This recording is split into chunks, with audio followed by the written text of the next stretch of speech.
was monumental to all six. Yep. I thought it was just Catherine Howard, which does reiterate nothing. I think they should sell the ornament of each ride in the shop. I don't but disagree I now with you. understand why Anne is also. In 1509, Henry VIII was crowned King of England amid national rejoicing. His wife, Catherine of Aragon, was loyal, capable, and loved by her subjects, and Henry was a dazzling, athletic, and pleasure-loving young king. For nearly 20 years, it ruled over a court as splendid as any in Europe.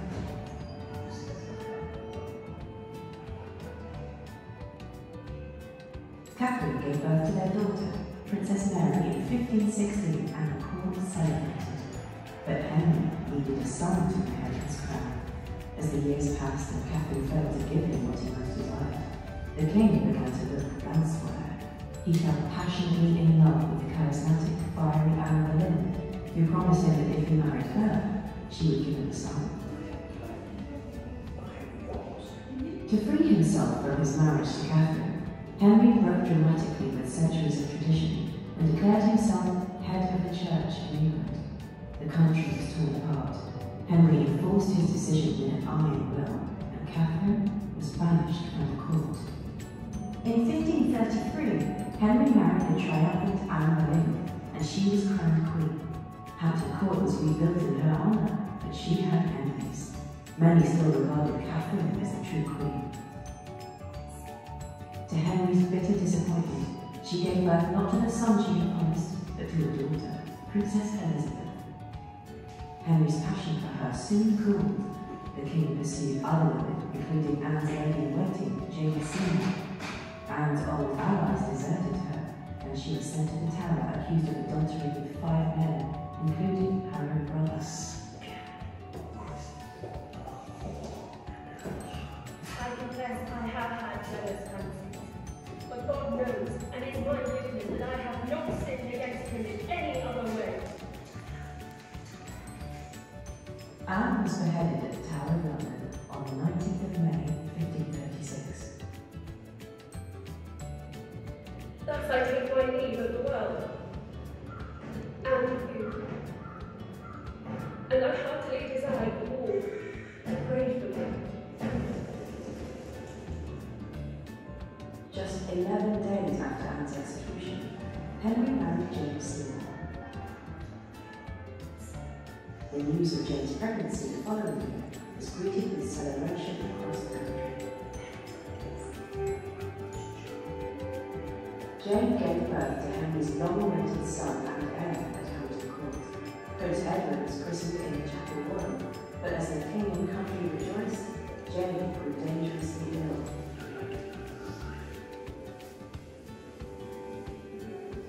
She died at Hampton Court in the early hours of October the 24th, 1537. Henry grieved deeply for Jane, but he needed another son and another wife. He wanted to marry for love, but his chief advisor, Thomas Cromwell, persuaded him to choose a woman he had never met and would cleave for political reasons. The marriage was announced, but when Henry was the bride for the first time, he was not impressed. The marriage took place in January 1590, with Henry furious and unwilling, and Anne unaware her marriage was already doomed. In July that same year, with Anne's consent, the marriage was dissolved. I am comforted that your Highness will take me for your sister. For the rich, I most humbly thank you. Thomas Cromwell was executed, and Henry married for the 5th time.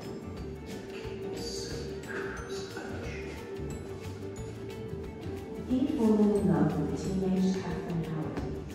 Henry was 49 years old, obese, ill, and in constant pain from a leg wound which would not heal, but he was besotted by his high spirit of a new wife. Soon, though, there was gossip about the new queen's relationship with Thomas Culpeper, a member of the king's household. In November 1541, at Hampton Court, Henry was given evidence of Catherine's adultery. He went wild with rage.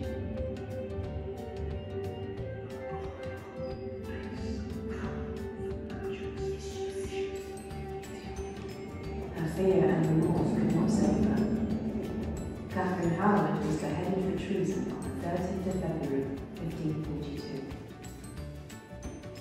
The following year, Henry married the twice widowed Catherine Parr, his sixth and final wife, here at Hampton Court.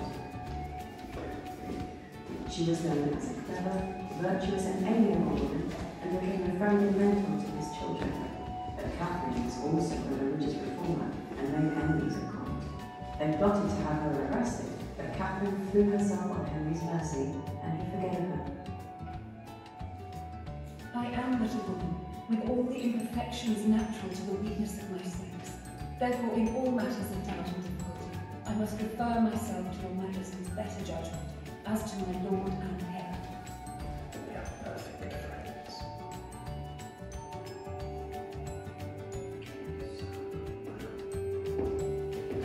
Henry died in January 1547.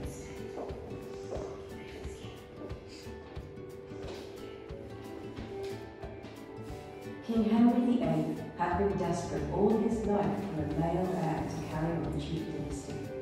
But his only son Edward reigned for just 6 years.